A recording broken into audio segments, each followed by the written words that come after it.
Hello friends, welcome to my channel. আবার আজকে আমি চলে আসলাম নতুন করে আমার ছুটির দিনে নতুন বাঙালি রেসিপি নিয়ে।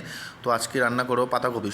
সৌদি আরবে রান্না করব পাতাকপি বাঙালি স্টাইলে। তো পাতাকপি, টমেটো এবং ক্যাপসিকামগুলো আমি ভালো করে কেটে নিলাম। ভালো করে কেটে নেবো, সবগুলো একবারে কেটে আমি রান্না করবো। তো যাই হোক, এবার আমি গরম জল এবং নুন দিয়ে ভালো করে গরম জল করে রেখেছিলাম।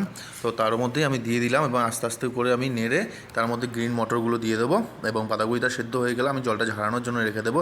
এরপর আমি দিয়ে দেবো তেল এবং এর সাথে দেবো তেজপাতা এবং গোটা জিরে। একটুখানি নাড়িয়ে এর মধ্যে আমি দিয়ে দেবো ক্যাপসিকামগুলো যে কাটা ছিল ছোটো ছোটো করে, সেগুলো দেবো এবং আদা এবং কাঁচা লঙ্কা পেস্ট দেবো। এরপর হলুদ দিলাম, গুঁড়ো মরিচ দিলাম, জিরা গুঁড়ো দিলাম, ধনিয়া গুঁড়ো দিলাম, আর সামান্য একটু লবণ দিয়ে আমি এটা ভালো করে কষিয়ে নেবো। বড় বড় করে কেটে রাখা টমেটোগুলো আমি দিয়ে দিলাম। তো এর মধ্যেই আমি বাঁধাকপিগুলো দিয়ে ভালো করে কষিয়ে রান্না করলাম। তো দেখো বন্ধুরা, কত সুন্দর হয়েছে আজকে বাঁধাকপিগুলো। ঠিক আছে বন্ধু, মিনি ব্লগ আজকের মতো টাটা। আবার দেখা হবে বন্ধুরা।